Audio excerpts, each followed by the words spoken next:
Assalamualaikum warahmatullahi wabarakatuh. Pacu jalur mengarungi samudra. Kami tim Green Breaker hadir untuk jadi juara. Perkenalkan tim kami. Pertama Daeng Charles. Yang kedua Daeng Hendra. Yang ketiga Daeng Nadina. Dan saya sendiri Daeng Nursam. Kami dari tim Green Breaker.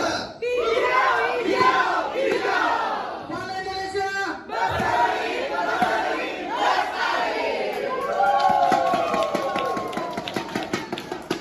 Ikan gurami, ikan lele. Ikan lele dimakan pakai terasi. Green Breaker hadir dengan inovasi, menurunkan biaya dan waktu reklamasi dengan direklamasi area berbatu dengan pemanfaatan sampah sabut kelapa. Solusi kreatif untuk pertambangan berkelanjutan.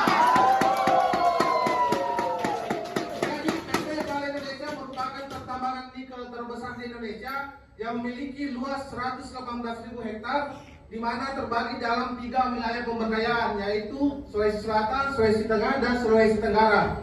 Di mana untuk luas bukan tambang kita di Sowako itu kurang lebih 6.000 hektar, dan luas area yang sudah kita reklamasi kurang lebih 3.800 hektar.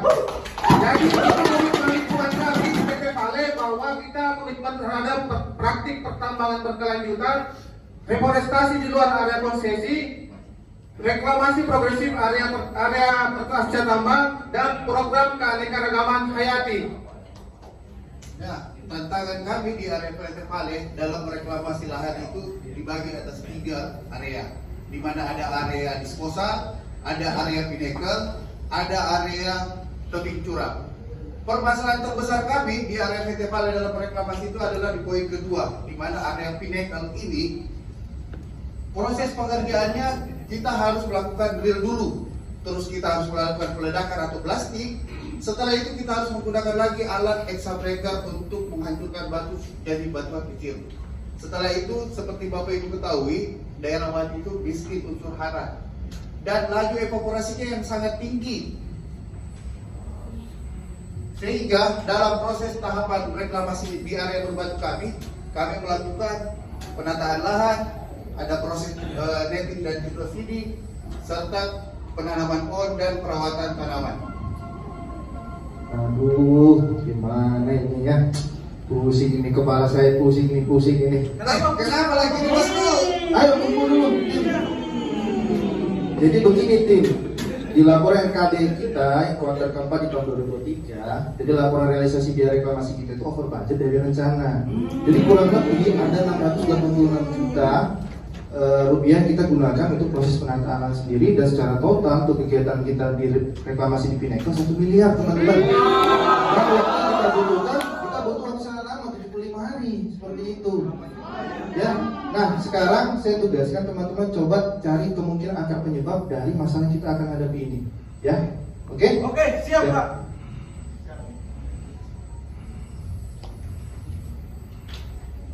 Oke, Pak, ini ya. Oke, kita selesai. Ya, oke Pak. Ini ternyata ada 4 Pak yang memberi ini berdasarkan analisa kami Pak. Oke, baik. Berarti yang pertama kemungkinannya yaitu metode penyiapan lahan kita belum optimal. Lalu yang kedua, kualitas benih kita kurang baik. Ketiga, banyak tanaman mati kekeringan. Dan keempat, tanaman kekurangan unsur hara. Ya, itu Pak. Ada 4 yang kita curigai Pak. Nah, sekarang teman-teman udah lakukan uji korelasinya belum dari 4 kemungkinan ini? Nah, setelah kita lakukan uji korelasi Pak, ternyata ada 3 aspek yang kita curigai memberi ini Pak terhadap masalah ini. Yang pertama itu metode penyiapan lahannya yang belum optimal, terus tanaman kekurangan unsur hara, mati kekeringan, dan tanaman kekurangan unsur hara Pak. Tapi setelah kita analisis ternyata yang mendominasi terhadap ini yaitu metode penyiapan lahannya yang belum optimal. Berkontribusi sebesar 67%. Ya, betul Pak. Oh seperti itu. Oke baiklah. Nah sekarang saya beri teman-teman goal kita untuk kita lakukan improvement. Jadi 50% biaya kita harus turun dan waktu lead time kita harus turun sebesar 40%. Siap ya? Oke, siap. Oke, silakan. Yuk teman, ini kita ada tugas besar ini, di mana biaya reklamasi kita itu terlalu besar di area terbatu ya. Bagaimana kalau kita drill plastik dan hidrosiding saja? Wah, kalau kita drill sama plastik itu bahaya karena area kita itu dekat pemukiman, Menra. Kalau kita breaker dan hidrosiding bagaimana? Kalau breaker hidrosiding itu pekerjaan mereka terlalu lama. Apa dong ya kira-kira ya? Saya ada ide bagaimana kalau kita memakai sabut kelapa. Saya ingat di rumah saya tanam anggrek itu pakai media sabut kelapa. Ya, oke, coba dulu bisa. Saya kira ini bagus ya, ayo kita lapor. Pak Bos. Jadi kita sudah menemukan solusi nih Pak Bos. Jadi kita menemukan solusi bahwa kita pakai hidrosiding plus sabut kelapa. Kenapa kita pakai metode itu? Karena metode ini dianggap paling baik di antara metode-metode lainnya Pak. Jadi ini memberi nilai tambah. Oke, baiklah. Kalau begitu, kenapa harus pilih sabut kelapa? Ya karena sabut kelapa itu Pak ramah lingkungan, lebih rendah biaya, murah diperoleh, dan satu lagi Pak mengikat logam berat dalam tanah. Selain itu apa lagi? Keuntungan lain itu Pak berdampak baik bagi masyarakat sekitar dan mengurangi limbah lingkungan. Oke, nah sekarang coba bagaimana cara kita melakukannya teman-teman? Oke teman-teman, kita simulasikan ya. Jadi yang pertama ada pembuatan lubang tanam. Cakep. Terus yang kedua ada pemberian media sabut kelapanya. Oke. Terus yang ketiga ada pemberian media tanamnya kompos mix topsoil. Oke. Ada penanaman pohonnya.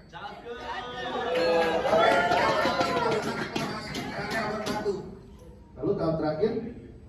Dan tahap terakhir itu ada cover crop menggunakan metode hidrosiding. Oke, baiklah.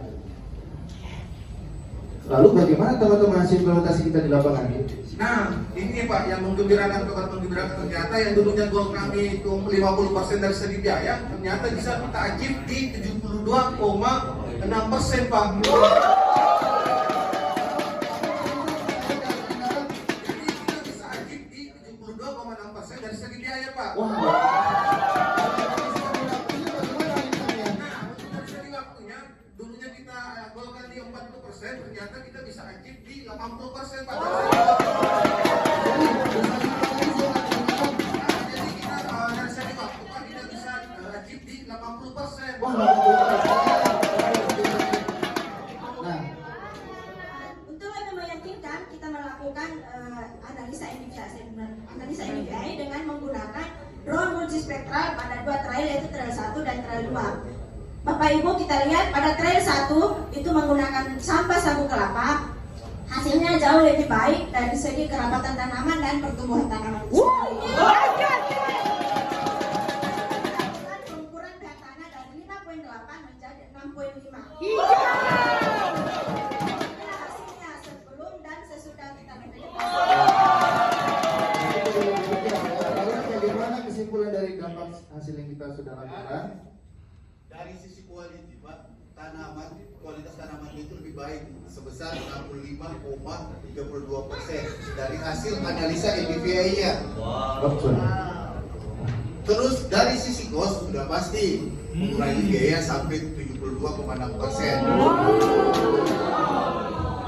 Dan untuk proses lab-nya Pak, itu kita lakukan 30 hari, ternyata kita bisa selesaikan di 15 hari. 15 hari untuk proyek ini. Oke, dari sisi safety, Dan ini yang terpenting dari segi safety-nya Pak, kita bisa menurunkan potensi bahaya dari high risk menjadi low risk. Dapat hasil pH-nya itu lebih baik dari 5,8 menjadi 6,5. perusahaan kita bagaimana Mas Nusam? Nah, ini yang bagus Pak. Berdasarkan indeks sustainability risk rating kita itu menurun dari 31 menjadi 29. Kita lakukan proses SSP ya, standarisasi. Apa itu Pak SSP? Standarisasi, sosialisasi dan publikasi. Oke, siap. Oke. Jadi untuk standarisasi kita sudah melakukan standarisasi parameter teknis mulai dari kedalaman jarak tanamnya, kedalaman lubangnya, serta jumlah sabut kelapa yang kita gunakan. Oke, untuk hidrosidingnya bagaimana Mas Indra?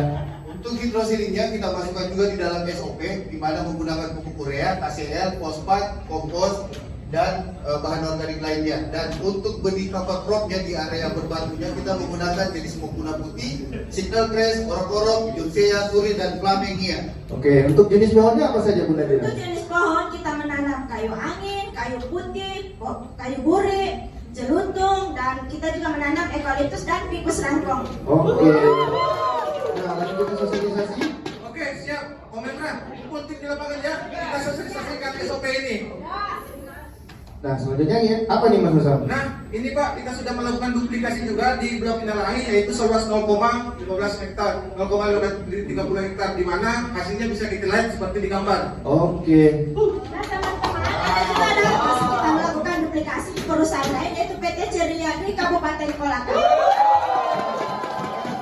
Jadi untuk itu kita juga udah daftarkan di sertifikat pencatatan ciptaan untuk sertifikat haki dan kajian teknisnya sudah kita laporkan ke Kementerian Perhubungan.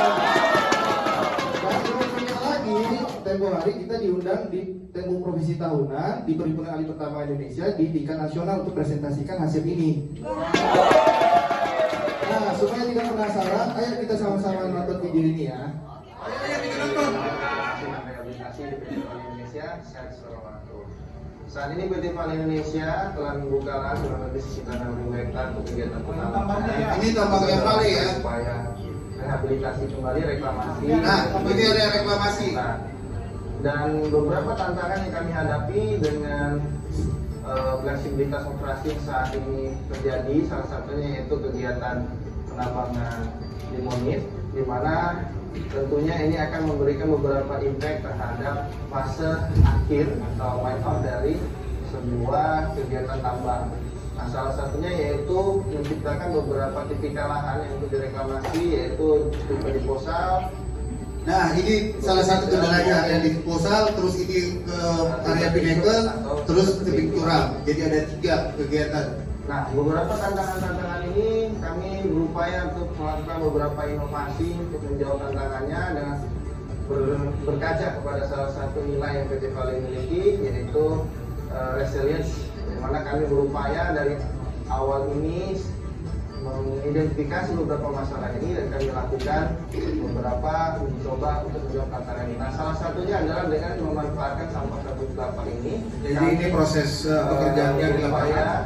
Untuk Pemberian kerja sabut kelapa, terus pemberian kerja kompos mixed topsoil, sampah sabut kelapa ini, bersama responnya. bahwa sampah sabut kelapa ini memiliki beberapa keunggulan.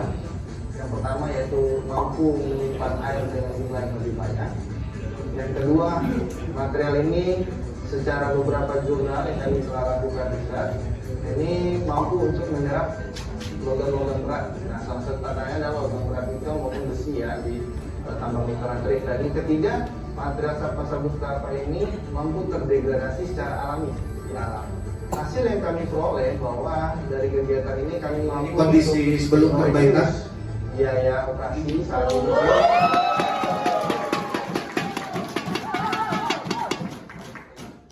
Ada saat ini, dan juga selain itu kami mampu mereduksi waktu pengerjaan yang awalnya kami butuh 75 hari untuk mengerjakan satu hektar lahan. Nah, ini kami mampu untuk melaksanakan dalam waktu 20 hari. Pohon-pohonnya ya. Nah, jadi ini perbandingan antara metode sabut kelapa dengan metode regular. Kita akan dapat mampu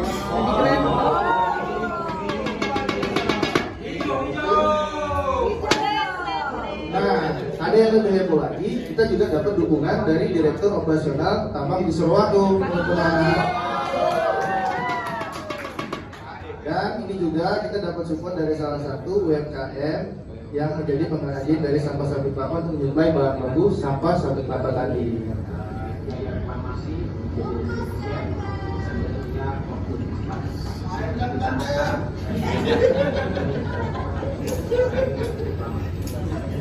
Oke, baiklah, terima kasih.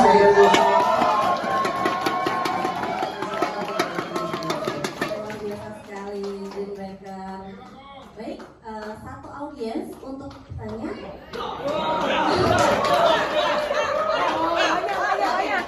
Saya hitung barengan semua nih soalnya nih ya. 1, 2, 3. 1, 2, 3. Yang lagi hilang nggak boleh. Mbak Bella, Mbak Bella. Oke.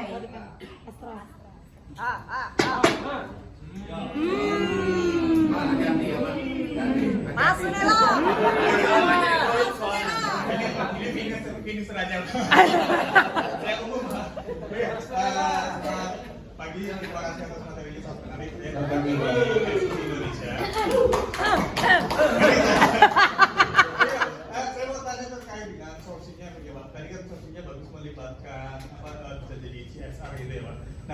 CSR-nya sendiri itu apakah di ring 1, di ring 2 atau di ring 3 mungkin bisa dijelaskan oleh kita, Pak? Baik, terima kasih Mas. Dengan Mas siapa tadi Mas namanya? Danang. Dadang. Danang. Danang. Oh ya, oke siap. Ya jadi sebenarnya. Oh. Oke baik, makasih Pak buat pertanyaannya. Jadi memang kita prioritas untuk di ring 1 sama ring 2 ya Pak ya. Karena kan daerah kita ada sampai di pesisir Magini juga daerah Wotu. Nah itu juga salah satu dekat pantai. Jadi sourcingnya dari situ salah satunya. Dan tapi kita juga nggak nutup kemungkinan nanti sampai ke Sulawesi Selatan lainnya ya seperti itu. Artinya kan lahan yang kita kerja masih sangat banyak ya dari 6.000, hanya 3.000 yang sudah dikerjakan tadi. Masih akan cukup banyak tantangannya ke depan seperti itu Pak. Jadi kita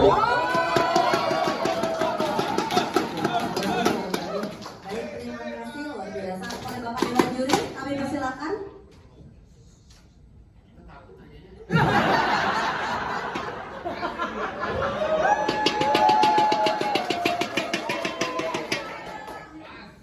Pak, hijau Pak. Selamat ya, bisa ikut di PMK nasional, selesai proyeknya. Misalnya tadi kan itu ya ada beberapa keuntungan dengan kita menggunakan sabut kelapa, bisa menahan air ya, kemudian juga logam berat. Nah, itu evaluasi gimana tuh? Bahwa membuktikan bahwa yang tadi itu terbukti itu bisa menahan logam berat, tanah juga bisa menahan, tidak mengganggu pertumbuhan tanaman lain katanya. Ya, itu gimana evaluasinya? Betul nggak logam beratnya itu apa namanya bisa tertahan di situ atau tidak menyebar kemana-mana? Itu untuk membuktikan gimana?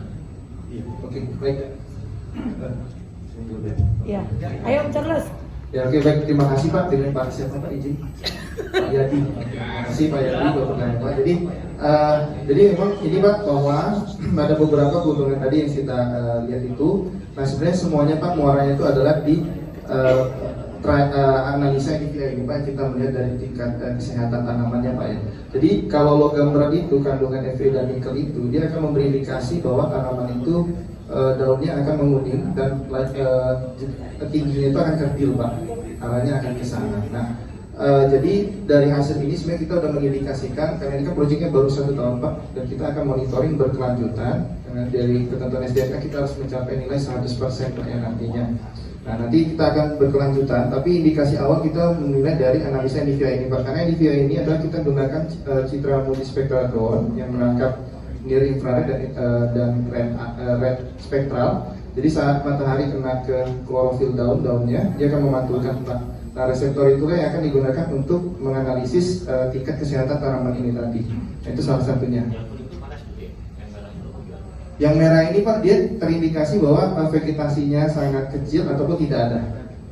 Seperti itu Pak. Nah jadi itu, tapi tentunya Pak kita akan melakukan sampling Pak. Jadi di prosedur kami itu kita akan melakukan sampling kualitas tanah itu per 2 tahun. Nah nanti di situ kita akan melihat bagaimana tren perubahan logam berat yang ada di dalam tanah ini Pak. Nah salah satunya uji cepat yang dapat kita lakukan pada saat itu, karena ini baru usia 1 tahun lebih Pak proyeknya. Jadi kita hanya melakukan baru sampling pH tanah Pak pada saat itu. Oke. Yang sebelum yang sudah jadi ya, bahkan after itu. Oh sorry, yang ini Pak ya, yang ini kondisinya. Nah ini kondisi setelah. Yang kedua, yang sebelah kanan dua dari gambar. Oh yang ini Pak, sorry yang ini ya Pak. Ya, ini Pak. Ini kan Ini. satu ini yang Pakai sabun atau sabun bukan? Bentar. Yang itu di sebelah kanan dua gambar kan ya. Yang ini ya Pak ya. Nah, itu gimana? Gimana? Oh enggak Pak, jadi gini Pak, bahwa yang kita jadi fokuskan di trial 1 ini Pak, kita gunakan sampah sabut kelapa. Nah yang satu ini adalah metode pekerjaan yang reguler kami kerjakan Pak. Di gambarnya sebelah kan satu lokasi kan ya. Oh iya betul Pak. Jadi yang itu simulator gimana? Oh sorry, ya jadi yang ini Pak izin. Jadi yang ini adalah hasil yang NDVI-nya tadi Pak, indeks NDVI ini. Sebelum perbaikan. Ini setelah perbaikan Pak, setelah perbaikan. Yang kanannya apa? Yang kanan ini foto udaranya Pak, foto udara real kondisi di lapangan. Oh, Seperti itu. apa namanya? Setelah dikerja Pak. Nah, jadi ini kita pengen beri gambaran aja bahwa ini untuk memberikan dari hasil indeks klorofil tanaman tadi Pak, salah satunya seperti itu. Harusnya yang targetnya semuanya hijau gitu ya. Iya betul Pak. Nanti akan tahun berjalan itu yang akan kita, karena kan target di SDM itu tutupan tajuk itu 90% Pak. Seperti itu. Nah memang ini karena proyeknya setahun Pak, kan nanam pohon kita nggak bisa apa Pak, nanam tiba-tiba langsung tinggi Pak, jadi akan butuh waktu seperti itu. Tapi proyeknya kita continue Pak ke depannya. Cakep.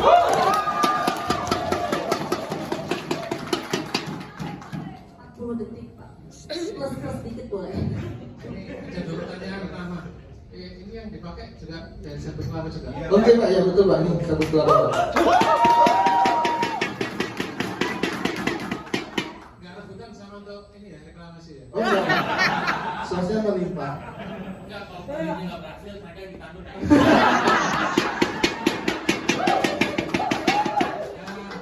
Ini yang selamat untuk teman-teman dan apresiasi kan sudah bawa keputusan KPK.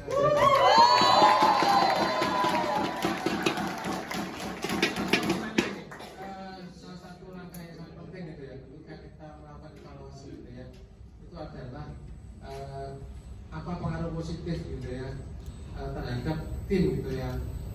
Bisa ceritakan karena saya baru lihat di makalah Oh pengaruh positif ya Pak ya. Oh oke. setelah adanya inovasi.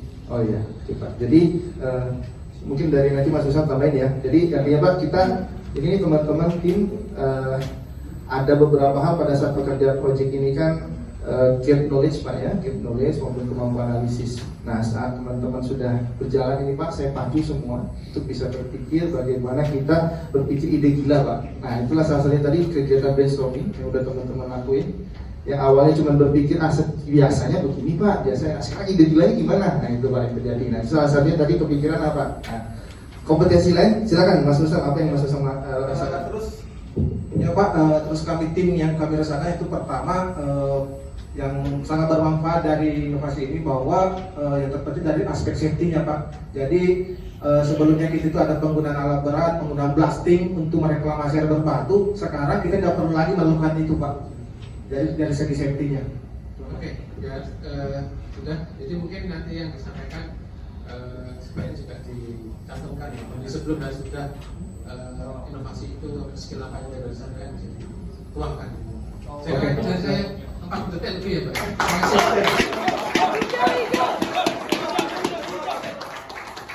Silakan ditutup.